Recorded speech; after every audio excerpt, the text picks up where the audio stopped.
I'm back working on Spike after work tonight, and decided that if I'm going to be working under it and around it, should probably have the axle a little more secured to the leaf springs than just the weight of it sitting here. So I picked up some hardware.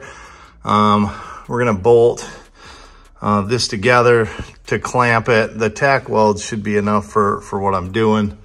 Again, just trying to get kind of through the mock-up phase, but the wheel studs on the hub actually are shouldered, so you got to get a brake rotor on there because the wheel was kind of loose on there.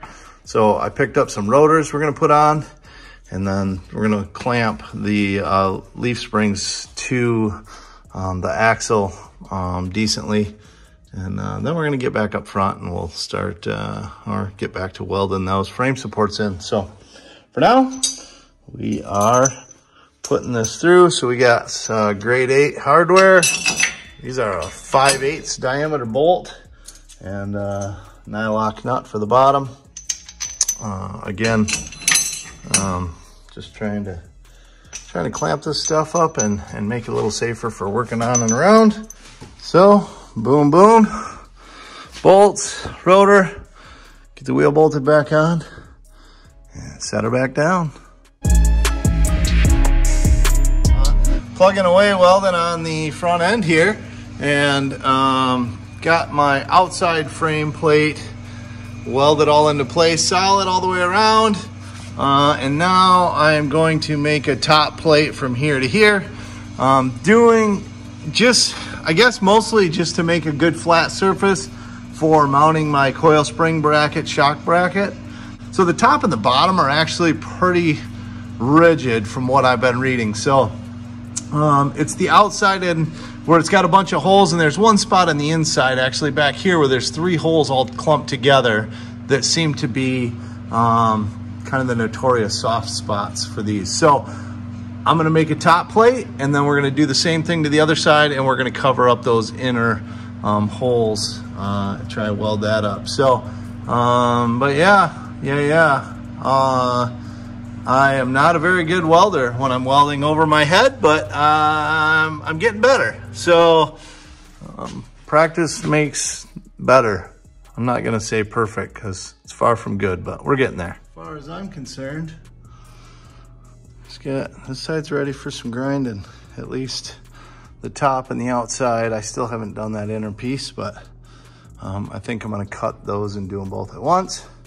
And we'll do all the grinding at once. So, yeah, man, what a project. Just working on fitting the frame plate in on the driver's side. And I've got it about 90% welded and ran out of wire. So, and we gotta get the front axle put together some more. Picked up a tie rod. I had no tie rod for the axle. So this smaller tie rod here, it's just a stock replacement, but something to hold the tires straight while I'm doing my test fitting and turning and whatnot. So we got to get these knuckles put on this axle and do some messing around here, get this put together, and then we can start kind of locating things and figuring out where things have to be. So just looking forward to it. Keep poking away at it night by night. Sooner or later, we'll have a truck again. All right, so I'm at the stage of the project where I need to put the front axle together so we can start to locate it. And for mock-up or for final, I need the wheel bearing hubs to have the 8 on 6.5 pattern. So I brought the axle shafts with the unit bearings still attached, is the way I got them, and over to Chris's house, and we thought no big deal. We're just gonna knock the lockout off, pull the shaft out, and then put it in his press. Well, yeah, the problem is that the lockout is rust seized onto the axle shaft inside there. So we had to like bust the lockout apart and do all kinds of finagling to get it apart. And we're still on the first one, and I've been here like a while, but we're making headway. We're gonna win.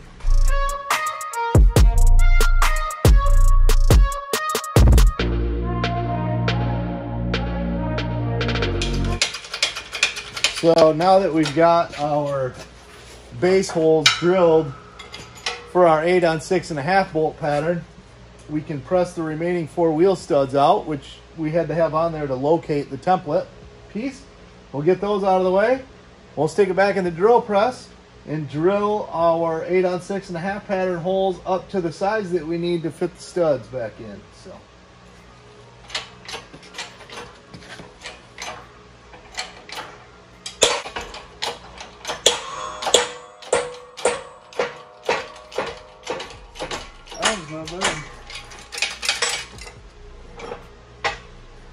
Okay.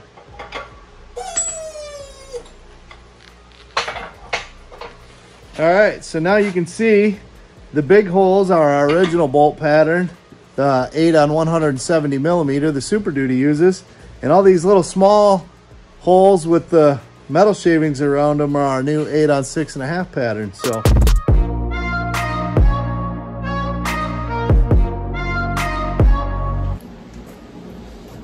So now we're on to the other one. We've drilled the first one up to the biggest drill bit that we have that's still smaller than the studs, but we don't have the exact right drill bit. So I'm gonna have to go shopping tomorrow, see if I can find the correct drill bit to fit the knurling of the studs so we have the right size holes, put the studs back in. So for tonight, we're gonna see if we can get the other one to that same point. So we'll get it torn apart, templated, drilled up to the biggest size that we have that's for tonight, and yeah, keep plugging away. So see if we have any better luck with this one, getting it apart. I'm not holding my breath. Boom. Right away, we're doing better. That snap clip actually came off. I think that inner shaft's going to be our issue again. Yeah. Yeah, so last time the inner axle shaft was like rust stuck to this lockout. And I'm guessing that we got that same thing going on. Yeah. Ooh, ooh. Oh man, we're living right. Woohoo! Awesome. So you take that off, and then there's a snap ring down in there. Stack of a couple of washers.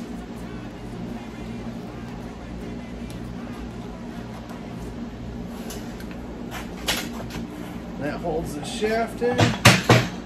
Boom. Shaft is out.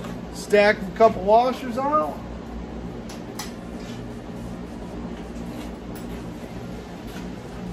Now we can get to pressing wheel studs. That was way easier. Yeah. Because the camera was going. That's the way it works. Got that apart. We had the added bonus of this wheel bearing has the stud still in the back of it. The other one did not. So we're trying to figure out, you know, spacing and how to support stuff to get it in the press. But yeah, once you get it all figured out, you can press those studs right out. Nice.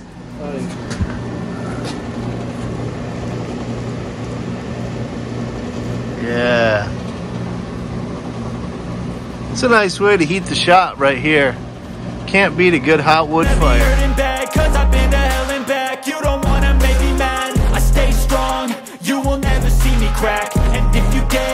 With some more welding wire, we were able to get the driver's side frame rail braces all welded into place.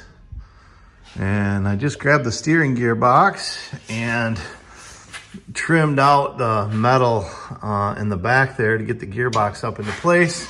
I pushed the gearbox as far forward as I can while still allowing adequate room for the radiator there. The radiator fastener actually comes out of the front side, so thankfully, because if it came off the back side, I'd have to remove the steering gearbox if I ever had to remove a radiator, and that sounds like a real pain, but it looks like it should work out kind of like that, which isn't too horrible. Then getting from the steering gearbox over to the sector shaft coming out of the column there, we're gonna have to come up with that thing, and then making sure that that's out of the way of of our coil spring and shock mounts and all kinds of fun stuff. Yeah. And then we were able to get the remainder of the holes all drilled in the wheel bearings. So those are all done and ready to go. You can see here the smooth bore is the ones that we drilled, and the ones that already have like the knurling in it is where the stud was before. So drilling those to 21/32, I believe it was. I have to grab the drill bit, double check, but I'm pretty sure that was the size. Was the final, whatever it is between, it must have been, because it was between the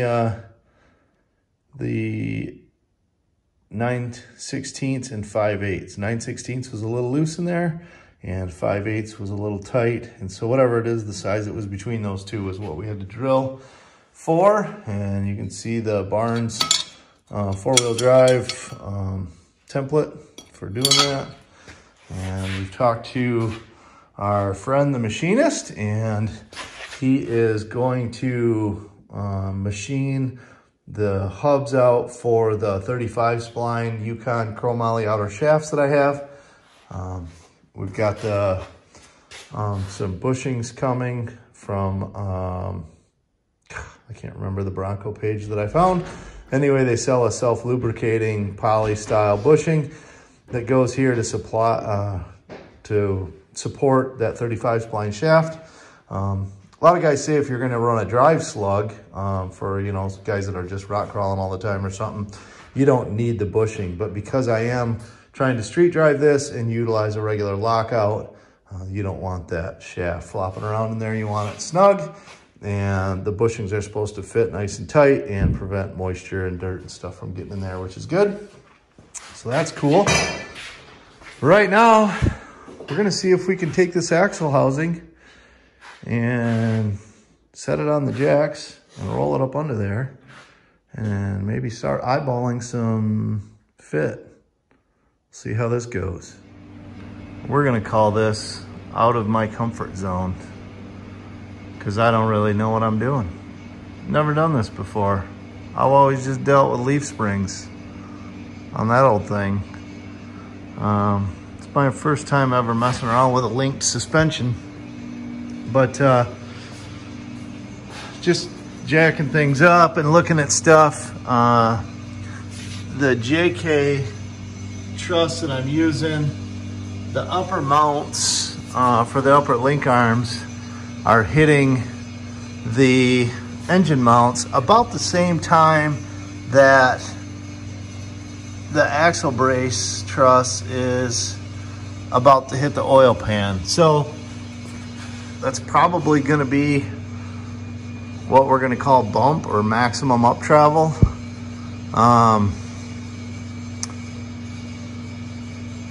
Unfortunately, looks like that only is gonna give me about 3.5 maybe inches of up travel, which I don't know if that's bad or not, you know. I don't mess with this stuff. So I know that on my leaf sprung suspension, ride height is kind of right dead center of the travel. I have an equal amount of up travel as I do down travel.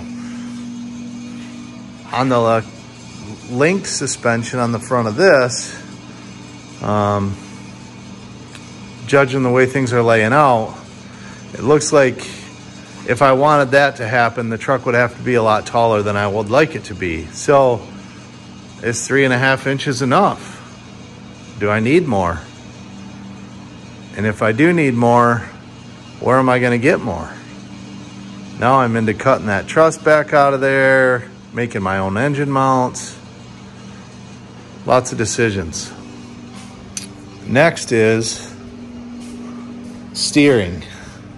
So right now, currently, with the axle sitting where I have it, I was trying to kind of eyeball where my pitman arm is in relation to the tie rod, so that the tie rod, you know, runs straight across the front of the axle and isn't gonna hit at full compression.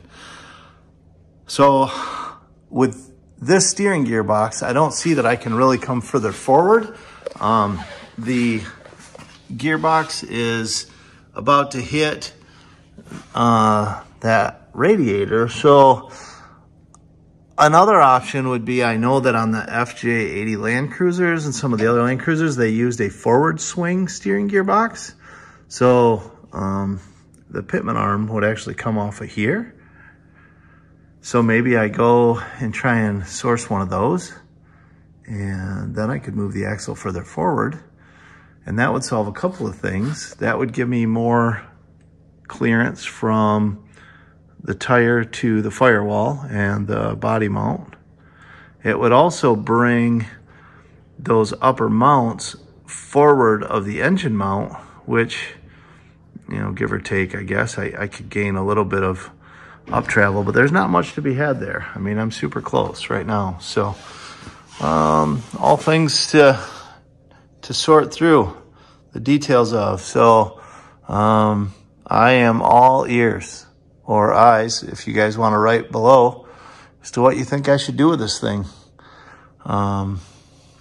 So I do have the upper, these links. So we'll have to figure that out as to whether or not we can even run an upper link on the driver's side with the drive shaft there, or if we're going to be able to just have to run it as a 3-link with an upper only on the passenger side. The lowers, we have these lowers which have kind of the offset jog to them, which will mount here and go in. And I haven't even set this up here. This is the very first time actually, as I'm trying to film and hold things all at once, but it looks like that's gonna put my upper almost behind my transmission cross member. So maybe I gotta make a transmission cross member, or if I push the axle forward, you know, maybe our link mounts will tie right into that. We'll have to see, but yeah. Anyway, just trying to make some progress, and I'm all ears or eyes. Let me know what you guys think. Better ideas, better ways of doing it. I mean, I'm trying to do it on a budget, hence the stuff that I've got and what I'm doing, but if I have to source a part or two, it just might take me longer to get it built, but that's fine. I still have another one to be done. Oh wait, that one needs rod bearings.